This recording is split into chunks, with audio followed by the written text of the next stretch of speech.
Estes são os restos de um teatro romano que está na cidade de Mérida, na Espanha.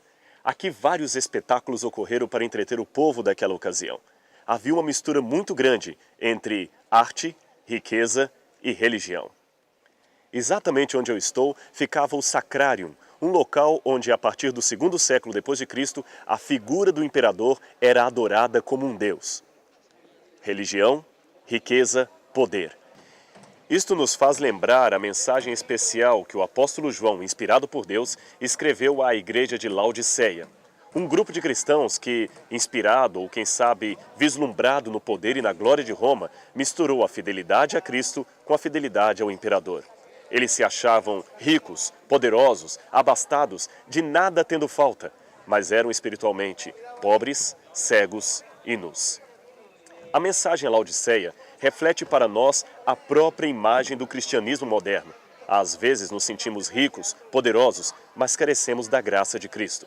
Portanto, devemos refletir, com a mensagem de Laodiceia, quais são os nossos erros e qual o nosso papel no final da história deste mundo. Irmãos, o tema que eu tenho nesta noite, que eu vou apresentar daqui a pouquinho, é uma mensagem à igreja de Laodiceia. O que nós podemos aprender sobre Laodiceia a partir da Bíblia, a partir da arqueologia?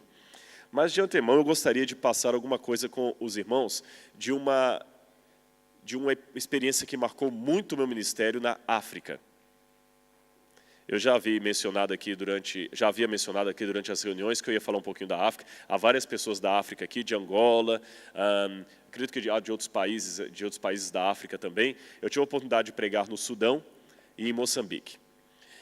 E eu escolhi justamente deixar para hoje mostrar alguma coisa para os irmãos, porque quando eu voltei da África lá para o nosso colégio, eu mostrei isso para os irmãos e muita gente nem sabia que havia condições, às vezes, com tanta pobreza assim. Olha que eu moro num país que tem muita pobreza.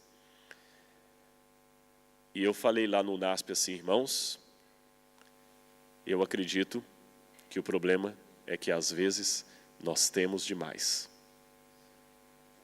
Nós temos demais. Você sabe que ter as coisas é uma bênção, mas junto com a bênção vem também a responsabilidade. E sempre nesse mundo não dá para ganhar em tudo. Você ganha por um lado, mas perde por outro. Sempre assim, nesse mundo sempre é assim. Não se dá para ganhar em tudo. Sempre que você ganha por um lado, se perde por outro. No Brasil nós temos a felicidade, já mostrei para vocês o vídeo, de ter muitos adventistas. Só a igreja da qual eu sou membro tem 2.500 membros. Então dá para vocês terem uma noção, 2.500 membros reunindo todo sábado numa igreja. A princípio muita gente fala, que bênção, que maravilha, tanto adventista assim, mas por outro lado, às vezes ser membro de uma igreja tão grande, tanto é que eu passo 4 ou 5 sábados do ano na minha igreja. Eu estou sempre pregando. Ser membro de uma igreja grande como esta, o que acontece? Às vezes uma pessoa que numa igreja menor, podia ser um primeiro ancião, um diretor de escola sabatina, numa igreja grande como esta, se limita a assistir o culto e ir embora para casa. E nada mais. E nem conhecer direito quem está do lado dele. E às vezes nós ficamos um pouco ignorantes por causa da nossa riqueza, da nossa cultura, das coisas que nós temos. Nós não paramos para perceber o que é a necessidade. Então eu gostaria de mostrar para vocês um pouquinho, para quem sabe fazer brilhar um pouco o senso missionário de alguns, valorizar, quem sabe, um pouco a vida que alguns têm. E, por favor, eu sei que há muitos africanos aqui, não é de modo nenhum pejorativo o que eu vou fazer em relação à África. Eu vou mostrar, pelo contrário, a sede desse povo pelo Evangelho. Quando eu preguei no Sudão, uma coisa me chamou a atenção. Vocês sabem, sermão traduzido demora o dobro do tempo. Eu pregava em inglês e um irmão traduzia para o árabe. Um árabe sudanês, um dialeto árabe sudanês que eles usam lá. Eles me deram o púlpito. No Brasil, geralmente, você começa a pregar, o horário é um pouquinho diferente daqui. No Brasil, o horário do culto é mais ou menos por volta de 11 horas. Os brasileiros sabem disso. Por volta de mais ou menos 11 horas, você já começa a pregar. E se o sermão demora, se começa a passar 15 para meio-dia, o pessoal já vai ficando incomodado. Eu até no sábado passado contei a história de uma igreja lá em Minas Gerais, que eu fui pregar, e o irmão falou, pode pregar a hora que você quiser, pastor, mas 11h30 os irmãos saem. Que eles tinham que pegar o comboio, e saíam mesmo. Lá no Sudão, Deram-me o microfone para começar a pregar 12:10. Nunca vi o povo cantar tanto. Aliás, uma coisa que eu gostaria de saber, por que nós não cantamos aqui, viu? Nós devemos cantar mais, irmãos. Glorificar o nome de Deus, cantar. Olha, vou contar um segredinho para vocês. Vocês compram muito CD de brasileiro aqui, mas saibam que os portugueses, quando cantam, fazem sucesso no Brasil. Mesmo fora da igreja. Pergunte no Brasil sobre Roberto Leal, todo mundo conhece. Até quem não é da geração de Roberto Leal. Está vendo? Então vamos cantar, vamos botar a voz para cantar a Deus. E eles cantavam. Eu não sabia falar nada de árabe e eu conseguia, de tanto repetirem ali, cantar algumas coisas com eles. Bom, 12:10 eu comecei a pregar. Pensei, Senhor, não vai ficar ninguém. Repito, sermão traduzido, dobro do tempo. Que se você se programa para falar 20 minutos, com o tradutor viram 40, porque cada frase sua ele tem que traduzir. Eu cortei o meu sermão como podia. Preguei até 12:40. Com tradução, então eu preguei pouco. 12:40, eu desci, cantaram mais um hino, eu fui despedir dos irmãos à porta da igreja. Muitos irmãos descalços, com condições muito pobres. O tradutor me cumprimentou e ficou do lado. Depois chegou a segunda pessoa, cumprimentou a nós dois e ficou do lado. Passou o outro, cumprimentou os três e ficou do lado. Eu achei interessante, todo mundo que ia passando ia cumprimentando, todo mundo. Havia uma média de quase 200 pessoas ali naquela igreja. Depois ficou aquela fila imensa. Falei, puxa, eu vou levar isso para o Brasil. Embora com 2.500 membros é meio complicado, mas depois que terminaram de cumprimentar, voltou todo mundo para dentro da igreja. Voltaram para dentro da igreja. Eu fiz a mesma cara. O estômago estava colado nas costas. Eu não havia tomado o pequeno almoço, não havia tido o pequeno almoço. O estômago estava colado aqui. Imagina a fome. E eu não entendi. E eles voltaram e começaram a se ajeitar nos bancos de novo e abrir as Bíblias. E eu perguntei, e curioso, se havia 10 pessoas com Bíblia ali, era muito. Uns 2 inários. E eu perguntei, o que vai ter agora? E o tradutor todo contente, agora, pastor, eu estudo de Daniel. Estude Daniel. Havia um médico da ADRA que estava ali. E o médico, ele era australiano, ele me explicou, não, fique tranquilo, Michael Ree, o nome dele. Eu também assustei quando eu vim para cá. Aqui, mais da metade da igreja que te assistiu hoje de manhã são pessoas refugiadas do sul do país, onde é proibido ter o cristianismo. E muitos são ex-escravos, porque vocês sabem que o Sudão ainda tem um regime de escravagismo no sul do país, e eles sofrem muitos. E muitos fugiram do sul para Khartoum, a capital, e estão tendo pela primeira vez na vida a oportunidade de ouvir um sermão em paz. E eles gamam tanto a igreja que não querem ir embora. Irmãos, aqueles irmãos ficaram na igreja até 4 horas da tarde. Quando foi 4 horas da tarde, os mais velhos saíram e os jovens ficaram ainda e pediram uma palestra minha. E quando eu terminava a palestra às vezes que eu demorava 40 minutos, acabou, não tem mais nada que você pode falar para a gente? Fale outra coisa. Eu nunca preguei tanto na minha vida. A sede daqueles irmãos pelo Evangelho. E curioso, eles tinham todos os motivos para questionar a Deus, passando fome, passando necessidade, num governo que oprime, não tendo liberdade religiosa. Eles tinham todos os motivos para questionar a Deus e não querer saber de Deus. E, no entanto, estavam com menos perguntas, com menos questionamento que nós, que viemos para cá com o estômago cheio, com a conta bancária talvez não estourando de euros, mas também assim, equilibrada. É interessante. Por que essas pessoas que tinham tantos motivos para questionar a Deus, têm pouco questionamento? E nós que estamos cercados de bênçãos, vivemos perguntando, por que, Senhor? Me deu vergonha. O nosso problema é que nós temos demais. Estamos com overdose de bênção. Você sabe que o remédio certo na dose errada virou overdose. Às vezes nós temos uma overdose. Eu quero mostrar para os irmãos alguma coisa aqui.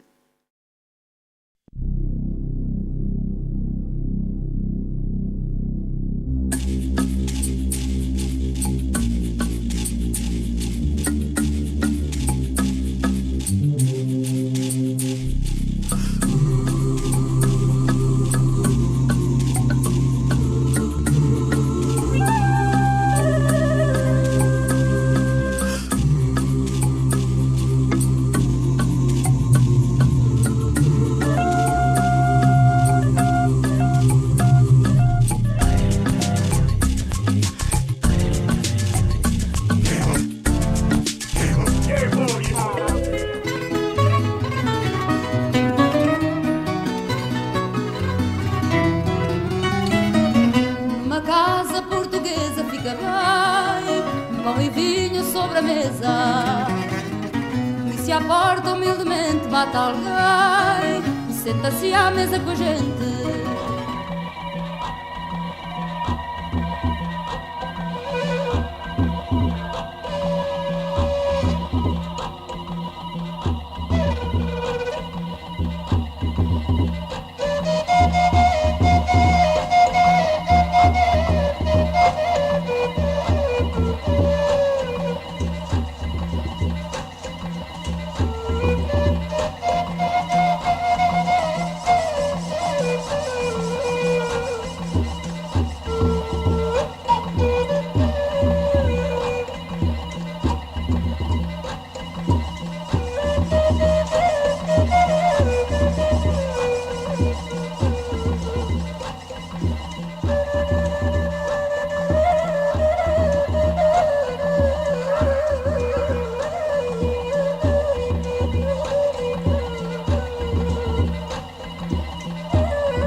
Pai, do Filho e do Espírito Santo.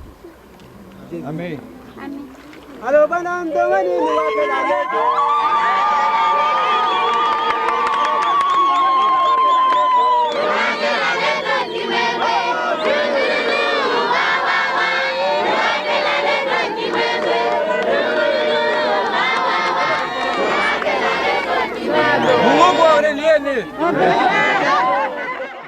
O que nós acabamos de ver é uma ordem do nosso Senhor Jesus Cristo quando Ele esteve aqui entre nós. As suas últimas palavras aos discípulos foram as seguintes. Estão em Mateus, o capítulo 28, os versículos 19 e 20. Ide, portanto, fazei discípulos de todas as nações, batizando-os em nome do Pai, do Filho e do Espírito Santo, ensinando-os a guardar todas as coisas que vos tenho ordenado. E eis que estou convosco todos os dias, até a consumação do século. Não tenho Bíblia. O que você queria nem pedir para os irmãos brasileiros? Quero Bíblia, inário e conflitos. Mostra o que você tem nas costas aí. Eu? O que está nas suas costas? Meu filho, meu bebê. E para onde vocês estão indo agora? Vamos ao batismo. E é quanto tempo daqui até lá? Daqui a 30 minutos. Daqui a 30 minutos caminhando, e já estamos caminhando há uns 15 minutos. Sim, sim, sim. Não é isso? Sim, daqui a nada vamos chegar. Então peça aos irmãos brasileiros o que a gente precisa aqui. Quero inário, conflito e manual da igreja, assim como inário. Tá bom.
Onde é que está a frieza europeia quando os ingleses estão torcendo pelo time deles?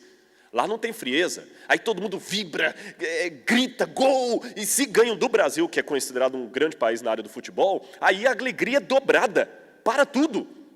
Eu vi na Copa do Mundo agora os jovens saindo com cornetas na mão, gritando o nome do seu país, numa festa até bonita por causa do futebol. Eu pergunto aos irmãos, onde é que estava a frieza europeia ali? Será que realmente é uma questão cultural? Ou porque nós estamos adorando o Deus que nos apraz, segundo o sermão que eu fiz aqui no sábado? Eu quero ler com vocês uma mensagem muito dura de Deus para a igreja que envolve a todos nós. Não entendam, irmãos, que essa mensagem aqui é uma chicotada. Ela vale para todo mundo, a começar pelo pregador dessa noite. E há anjos anotando a sinceridade ou hipocrisia das minhas palavras. É a mensagem de Cristo à igreja de Laodiceia. É a mensagem de Cristo à igreja dos últimos tempos, à igreja remanescente, à igreja do século 21. Apocalipse capítulo 3, versículos 14 em diante. Ao anjo da igreja em Laodiceia escreve: estas coisas diz o Amém, a testemunha fiel e verdadeira, o princípio da criação de Deus. Conheço as tuas obras, que nem és frio nem quente. Quem dera fosses frio ou quente. Assim, porque és morno e não és frio nem quente, estou a ponto de vomitar-te da minha boca. Pois dizes, estou rico e abastado, não preciso de coisa nenhuma, e nem sabes que tu és infeliz. Sim, pobre, miserável, cego e nu. Aconselho-te que de mim compres ouro refinado pelo fogo para te enriqueceres, vestiduras brancas para te vestires, a fim de que não seja manifesta a vergonha da tua nudez, e colírio para ungires os olhos, a fim de que vejas. Eu repreendo e disciplino aos que amo. Sê, pois, zeloso, arrepende-te. Eis que estou à porta e bato. Se alguém ouvir a minha voz e abrir a porta, entrarei em sua casa, cearei com ele e ele comigo. Ao vencedor, dar-lhe-ei sentar-se comigo no meu trono, assim como eu venci e me sentei com meu Pai no seu trono. Quem tem ouvidos, ouça o que o Espírito diz às igrejas. Fica com sua Bíblia aberta, por favor. É muito curioso que eu não sei quanto custa um lanche no McDonald's. 5 euros. 5 euros dados no McDonald's parecem tão pouco. Ou quem sabe 10 euros, nós nunca vamos sozinhos. 10 euros no McDonald's significam tão pouco. Mas 1 euro para ajudar num programa do evangelismo é tanto dinheiro. Se está passando um programa interessante na TV, o noticiário, a novela brasileira, qualquer coisa, e o menino faz qualquer coisa, cala a boca, está na novela, cala esse menino. Mas se está na hora do sermão, deixa o menino à vontade. E ai do pregador se mostra, não estou jogando indireta para ninguém, estou falando de coisas que eu já vi em vários lugares. E ai do pregador se faz pelo menos um trejeito de 2 horas no entretenimento de um filme, parecem 5 minutos. 5 minutos a mais na igreja parece uma eternidade. E é irônico que mesmo com tanta dificuldade, tanta inversão de valores, nós ainda dissemos que queremos ir para o céu. Irmãos, eu vou contar para vocês arqueologicamente as origens da cidade de Laodiceia e qual mensagem a gente pode pegar. Em primeiro lugar, Laodiceia, vocês sabem, é uma das igrejas, uma das cidades que está aqui na Ásia Menor, atual Turquia, e que tinha um centro cristão na época de João e recebeu uma carta. Eu vou mostrar para vocês quem fundou a cidade.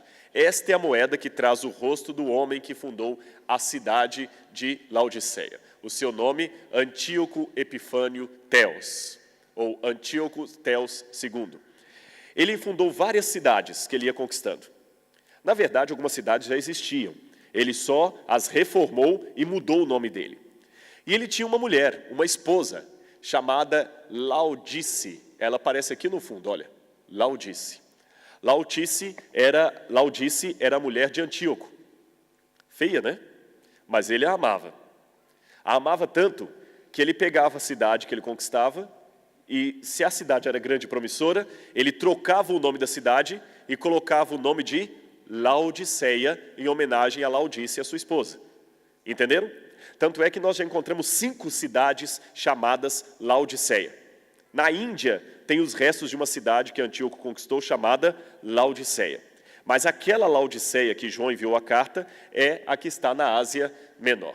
Então, repetindo, aqui está Laodice com seus 2 filhos, Eucrátides e Helióclis, que está aqui. São os 2 filhos dela, o rosto da mãe aparece no fundo, e foi esta mulher que recebeu o nome, que a cidade recebeu o nome em sua homenagem. Antes de Antíoco chegar ali, o nome daquela cidade da Ásia Menor era Dióspolis. Dióspolis, cidade de Deus, ou cidade de Zeus. Ele chegou, conquistou a cidade, e para homenagear a sua esposa, trocou o nome da cidade de Dióspolis para Laodiceia. Dióspolis significa cidade de Deus.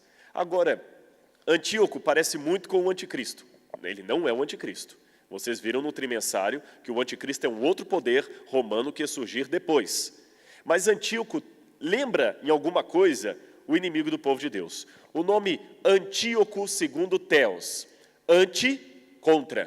Theos, Deus. Contra Deus. O opositor de Deus. Ou o Deus da oposição. Agora, como ele fez para convencer a cidade a trocar o nome de Dióspolis para Laodiceia? Ele usou de ditadura ou sedução? A princípio foi ditadura. Mas ele percebeu que o povo preferia morrer a trocar o nome da cidade e a religião.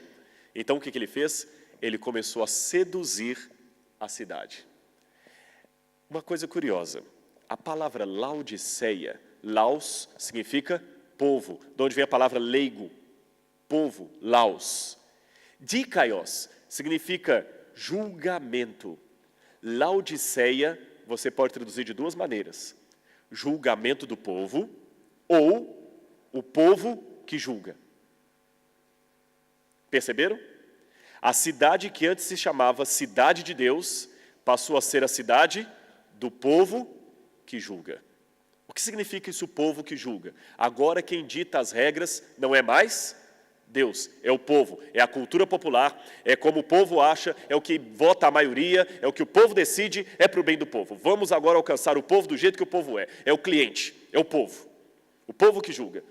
Vox populi, vox dei, a voz do povo é a voz de Deus, mas há tempo sabemos que a voz do povo muitas vezes é a voz da ignorância. A voz do povo pediu Barrabás ao invés de Jesus. A voz do povo acabou pensou que estava matando o próprio Deus na Revolução Francesa, quando na verdade estavam matando a si mesmos. A voz do povo é a voz da ignorância muitas vezes. Será que não aconteceu isso com o cristianismo hoje? O cristianismo aos poucos tem deixado de ser Dióspolis, cidade de Deus, para se tornar Laodiceia, cidade do povo que julga. Ah, pastor, mas é melhor assim, porque o povo é assim, o povo não aceita. O povo é assim, a gente tem que respeitar o povo, vamos acompanhar o povo, se fizer desse jeito o povo não vai gostar. Aí agora o gosto não é mais de Deus, o gosto é do povo, é o povo agora que decide. Bem, vamos visitar as ruínas de Laodiceia. Se você for à Turquia, lá em cima daquela montanha está o que sobrou da antiga cidade de Laodiceia. Antíoco começou a conquistar a cidade pela sedução. Ele começou a fazer ampliações e reformas e colocar a cidade como uma das maiores metrópoles da Ásia Menor de todos os tempos. Começou a atrair para ali pessoas ricas e Dióspolis, que agora se tornara Laodiceia, começou a se tornar de uma pequena vila a uma promissora e cada vez mais progressiva cidade, uma metrópole, uma verdadeira Nova York daqueles tempos. Vejam os restos das casas dos ricos da ocasião. Hoje são pedras, mas no passado, isto aí eram mansões, cada uma mais linda do que a outra. Hoje, o que eram antigos palácios, mansões, é um terreno praticamente abandonado, alguns turistas vão ali, e cordeiros, ovelhas ficam ali, pastando nas ruínas da antiga Laodiceia. Que curioso, você já parou para imaginar a possibilidade de um dia, os sítios mais caros de Lisboa, virarem pasto para ovelha? E abandonado? Talvez não teremos tempo para acontecer com Lisboa, com São Paulo, com Nova York, o que aconteceu com Laodiceia. Mas durante o milênio, vai virar caminhada para Satanás ficar andando por aí. Um dia foi uma cidade promissora. Este é o anfiteatro de Laodiceia. Havia 2 ali que Antíoco construiu. Um com capacidade para 5.000 pessoas. E um outro maior com capacidade para 25.000 pessoas. Imagina um estádio naquela época com capacidade para 25.000 pessoas. Enorme. Eu fiz uma coisa. Eu consegui um desenho de os anfiteatros romanos não são muito diferentes. Nós tivemos a oportunidade de ir aqui a Mérida, há um anfiteatro romano ali em Mérida, a outro em Clúnia. Eles são mais ou menos o mesmo padrão arquitetônico. Depois de Antíoco vieram aperfeiçoamentos romanos ali, eu esqueci de mencionar isso. E o anfiteatro foi tomando a cara, a forma dos anfiteatros romanos. Eu esqueci de mencionar isso.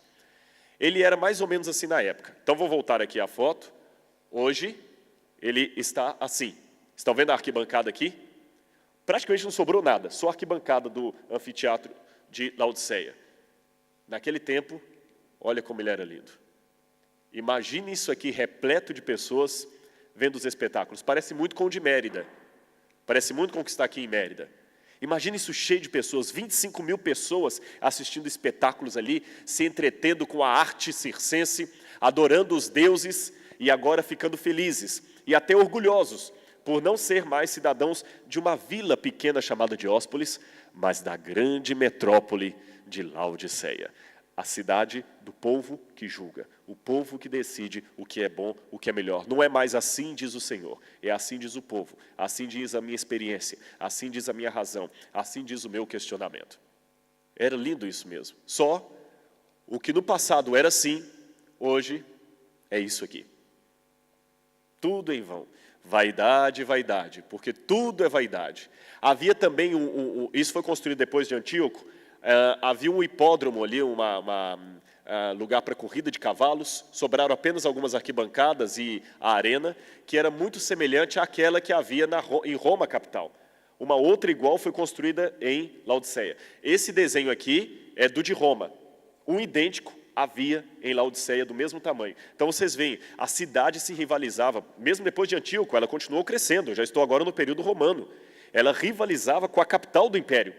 Os imperadores amavam ir ali. Era uma grande metrópole. Ela tinha portas suntuosas, restos, então, como eu falei com vocês, de teatros, de colunas. Esse é um dos caminhos de Laodiceia. E uma maquete de como eram as casas dos ricos ali. As casas eram muito lindas e costumavam ter uma peculiaridade. Laodiceia tinha o costume, os arquitetos, de construir no centro das casas chafariz. É um emblema. Portugal não tem o galo como emblema, aquele galinho. Sempre que a gente sabe alguma coisa de Portugal, é aquele galinho. Não é um dos emblemas de Portugal, não é aquele galo? Eu não sei a história, mas... Exatamente, aquele galo é um dos emblemas de Portugal. Um dos emblemas de Laodiceia era o chafariz. Havia chafariz por todo lado. Por todo lado. As casas construíam chafariz no meio. Também os quartos eram muito bem sofisticados, tinha uma cultura greco-romana tremenda. E eles continuavam religiosos. Esse aqui é o interessante. Eles não pararam com a religião antiga deles, continuaram religiosos. Só que agora completamente vendidos. Era uma cidade de ricos, como eu falei com vocês. Ali estão os restos de alguns dos aquedutos principais da cidade. Eles abasteciam a cidade por completo, mas tinham que trazer água de muito longe. Sabem por quê? A Laodiceia ficava no Vale do Licos. E a região ali é uma região muito cheia de enxofre, o que faz com que a água fique salgada, saloba e morna. É uma região vulcânica. Estão vendo aqui um dos canais d'água da época? Estão vendo uma espécie de um pó branco aqui? Isto é resto de sal. A água era terrivelmente salgada e morna. Não prestava para beber. O que eles fizeram? Para trazer água potável, eles construíram esses dutos que puxavam água de quilômetros e quilômetros e quilômetros de distância. Então a água para beber vinha de longe, porque a água da região, do lençol freático da região, só servia para ornamentar o chafariz. E por falar em... Aqui estão os aquedutos, que traziam água, mas que não prestava para beber. Esses eram os aquedutos que puxavam água potável de longe. Então, repito, a água potável para beber vinha de quilômetros e quilômetros de distância. A água do lençol freático local só servia para ornamentar o chafariz.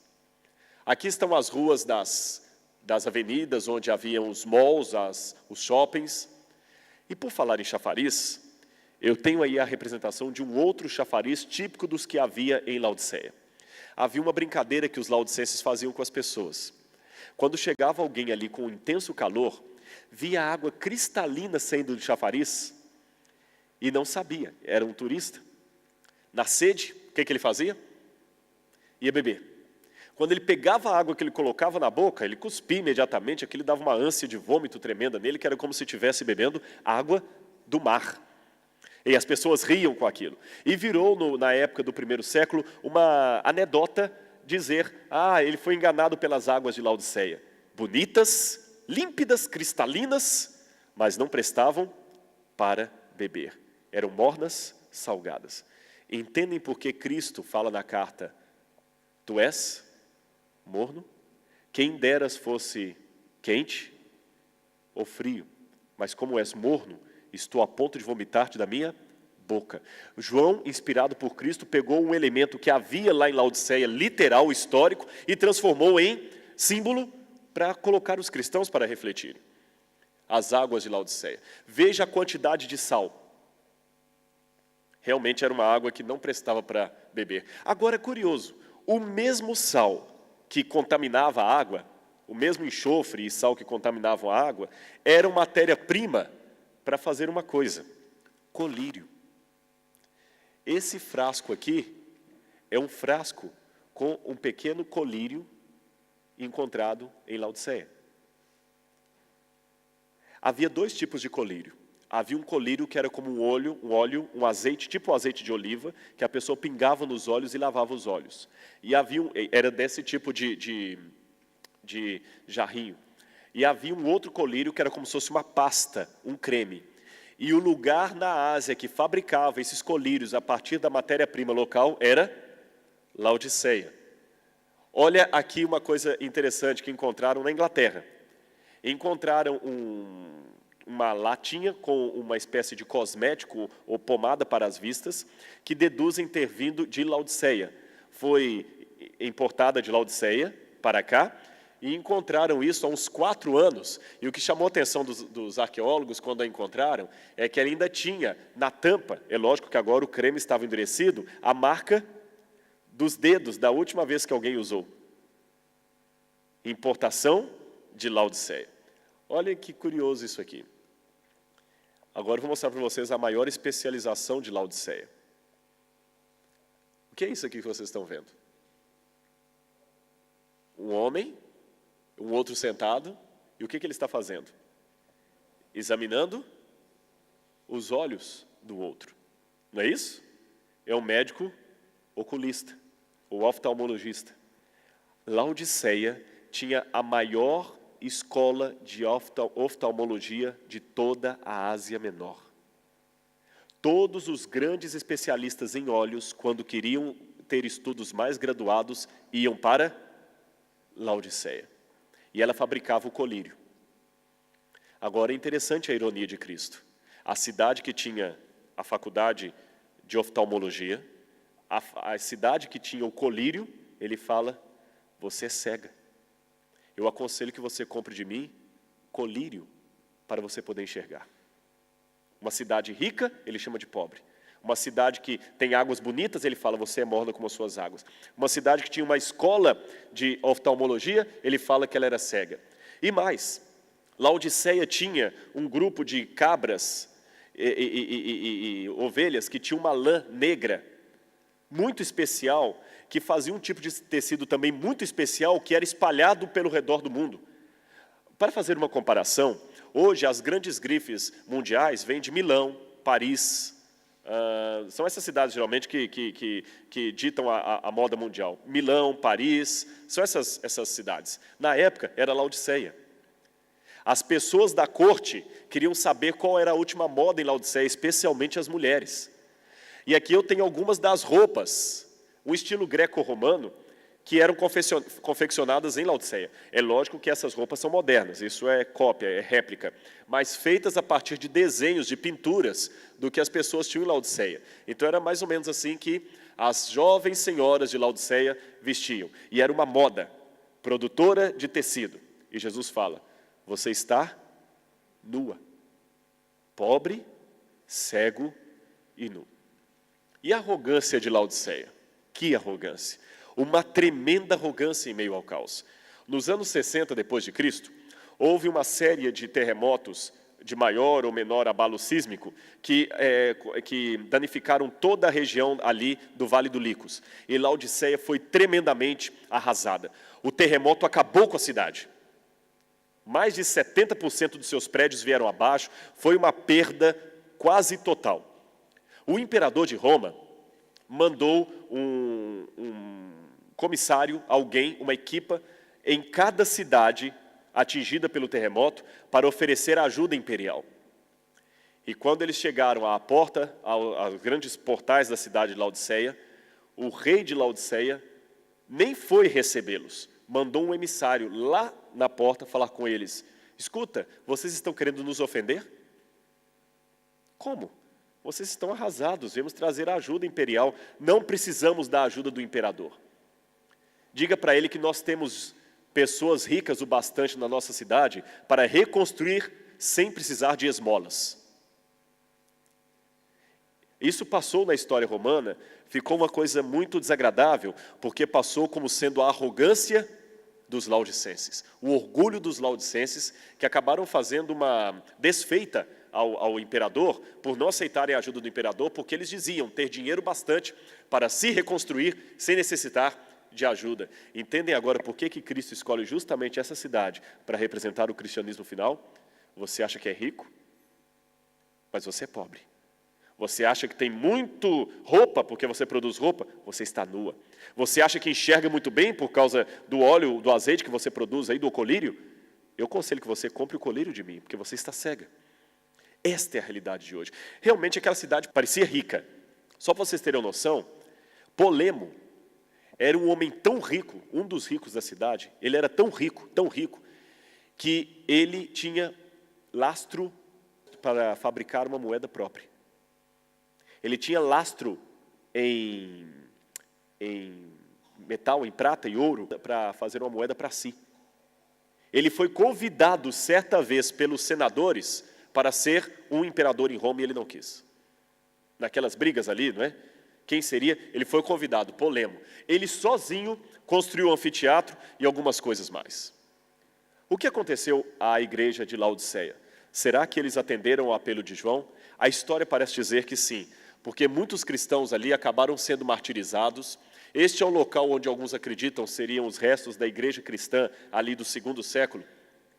E havia até um bispo da igreja, chamado Sagares, que morreu martirizado. Então a história indica que parece que os membros da igreja de Laodiceia, a igreja de Laodiceia literal, aceitaram a mensagem de João.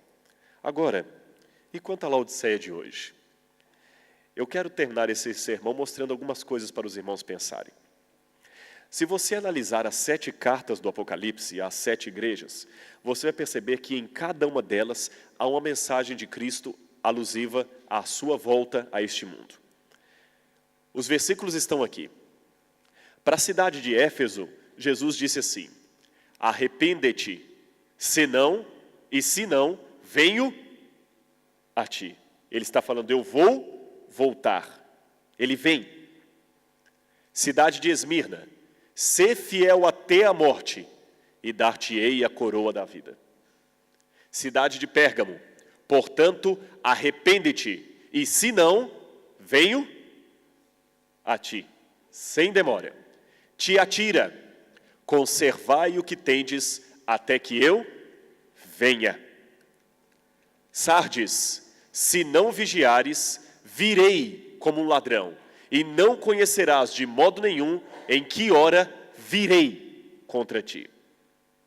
Filadélfia, venho sem demora. E Laodiceia, eis que estou à porta e bato. Qual a diferença? nos outros ele vem. Laodiceia, estou à porta e bato. Eu quero contar uma história final para vocês. Eu quero contar uma história e uma curiosidade, e com isso nós encerramos a nossa meditação para vocês pensarem em casa e eu também. Na Bélgica, no século XVIII, havia uma cidade muito pequena, uma vila, muito pequena. Ela tinha um costume inusitado. Durante o dia, os seus moradores deixavam as casas na vila, andavam a pé uma média de 5 a 8 quilômetros para trabalhar numa lavoura que havia ali. Eles não construíram a cidade perto da lavoura por qualquer razão que eu desconheço, então tinham esse costume. De dia, acordavam bem cedo, saíam com as enxadas, com as ferramentas no ombro e iam para a lavoura. E trabalhavam lá o dia inteiro. À noite, voltavam para casa, dormiam e no outro dia, de novo, saíam bem cedo e iam para a lavoura. Parênteses, esta é uma história verdadeira. Não é lenda, é uma história legítima. Fechei parênteses. Um dia, a rotina da cidade mudou. Mudou-se para ali um circo, desses circos itinerantes que ficam passando de lugar em lugar e ficam um tempo em determinado local. O circo foi aquele sítio e à noite as pessoas agora tinham o entretenimento de assistir no sítio uma dupla de palhaços que fazia todos rirem muito. Eles tinham uma pequena carroça e uma pequena barraca e faziam entretenimento e o povo ria. Agora a rotina da cidade era a seguinte, 2 pontos. De manhã cedinha, todos acordavam e iam para a lavoura, mais ou menos 8 quilômetros, alguma coisa assim da casa. 5 quilômetros, alguma coisa assim. À noite voltavam, assistiam os palhaços no circo e depois de rirem bastante, iam trocar de roupa, dormir e no outro dia começar tudo de novo. Entenderam a rotina? Um belo dia, era verão, o mato estava seco, de fácil combustão. Os palhaços estavam dentro da carroça, se aprontando para o espetáculo, colocando a peruca, aquele nariz de palhaço, aquela roupa com aquele sapato enorme, aquela gravata colorida, vestindo toda aquela roupa. Eles começavam a vestir-se bastante cedo, porque demorava para colocar toda aquela roupa. O povo estava onde? Vamos ver se vocês... Onde o povo estava? No campo, na lavoura. De repente, um palhaço virou para o outro e falou: você está sentindo o cheiro de queimado? O outro: estou. E quando olharam pela janelinha, estava pegando fogo no mato em volta da cidade. Como eu falei, o capim estava seco. Está pegando fogo? O fogo está se alastrando. O fogo vai chegar aqui em pouco tempo. Vamos apagar esse fogo. Só nós dois não conseguimos. A gente tem que pedir ajuda para o povo. Então vamos correr, pedir ajuda para o povo antes que seja tarde demais. E um começou a tirar a roupa, o outro: não dá tempo de tirar a roupa. Vamos assim mesmo. E lá foram. Os 2 palhaços correndo estrada fora, desesperados, para avisar o povo que a cidade estava pegando fogo. E lá estava o povo trabalhando. Quando lá ao longe, no meio da estrada, 2 palhaços surgem, pulando, gritando: corram, a cidade está pegando fogo! Corram, a cidade está pegando fogo! Repito, esta é uma história verdadeira. O que vocês acham que aconteceu? O povo não acreditou e começou a rir. E riam cada vez mais. E quanto mais os palhaços pulavam e gesticulavam e faziam bocas, mais o povo ria. Colocavam a mão na barriga de tanto rir. Era engraçado, muito engraçado. O fogo se alastrou, a perda foi total, aqueles camponeses perderam tudo o que tinham e até os palhaços perderam a sua carroça com todos os seus apetrechos circenses. O mestre, quando contava uma parábola, perguntava ao auditório: que vos parece? Irmãos, eu também pergunto: o que vos parece? Onde está o problema? Com a mensagem ou com os mensageiros? Pense bem, porque todas as vezes que eu prego a mensagem verdadeira, mas não vivo como alguém que acredita naquilo, eu pareço um palhaço com a mensagem certa. Eu falo para o mundo, Jesus em breve voltará, mas eu não vivo como alguém que está esperando a volta de Cristo. Eu pareço um palhaço contando uma piada. O mundo dá risadas. Eu falo que eu sou adventista do 7º dia, mas eu não vivo como alguém que ama essa igreja, que ama esse ministério, que ama isso aqui, nada. Eu pareço um palhaço com a mensagem verdadeira. O mundo está acabando. Eu já mostrei. Pena que eu não tenho condições de fazer para vocês uma palestra que eu tenho sobre o fim dos tempos. Não é para criar alarme. Não sou alarmista. Pena que eu não tenho condições de fazer essa palestra. Mas vocês são bem cultos. Deem uma olhada em como está o estado do mundo. Mesmo que eu não fosse adventista, eu já seria obrigado a acreditar no fim do mundo. O mundo está acabando. O fogo está chegando. E nós estamos avisando o mundo. Quando avisamos? E eles estão dando gargalhadas. Eu não quero, irmãos, ser um palhaço com a mensagem certa. Não queira também. E uma última coisa. Eu disse que era uma história e uma curiosidade. Jesus termina a mensagem de Laodiceia dizendo: eis que estou à porta e bato. Se alguém ouvir a minha voz e abrir a porta, entrarei em sua casa, cearei com ele e ele comigo. Existe um problema aqui com esses quadros, que geralmente retratam de Jesus batendo a porta. Sabem qual é? No Médio Oriente, daquele tempo, ninguém batia a porta em situação normal. As pessoas anunciavam sua voz. Se eu chegasse então à casa do pastor, eu não batia a porta. De jeito nenhum faria isso. Eu chegaria até a porta da casa dele e diria: pastor, é o pastor Rodrigo que está aqui. E ele lá de dentro, já reconhecendo a minha voz: amigo, entre. Se ele não me conhecesse, eu diria: quem está aqui fora é um forasteiro da cidade tal. As pessoas chegavam à porta e geralmente anunciavam-se. Não havia o costume de bater, pastor? Não. A menos que fosse uma situação de extrema urgência. Por exemplo, o exército inimigo está chegando. O fogo está se aproximando. Aí, nessa situação, as pessoas não costumavam anunciar. Elas costumavam... E quem estava dentro da casa, quando ouvia as pancadas na porta, sabia que era coisa séria e urgente. Se fosse coisa comum e corriqueira, a pessoa chamava. Quando batia, era coisa séria e urgente. Então ninguém batia a porta.